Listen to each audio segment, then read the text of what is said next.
नया chief of army staff कौन होगा? तैनाती का अमल आज से शुरू होने का इम्कान है।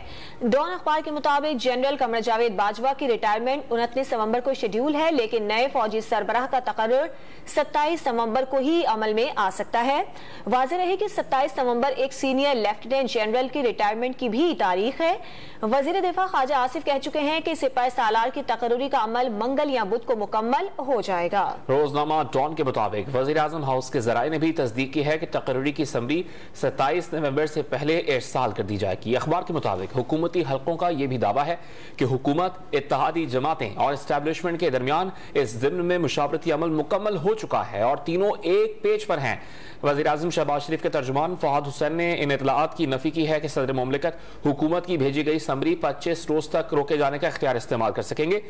डॉन अखबार से गुफ्तगू में उन्होंने उम्मीद जाहिर की कि डॉक्टर आरिफ अलवी तकर्रुरी के अमल में कोई रुकावट पैदा नहीं करेंगे। वज़ीर खारजा बिलावल भुट्टो ज़रदारी ने भी एक रोज कबल सदर मुमलिकत आरिफ अलवी को सख्त वार्निंग जारी की थी।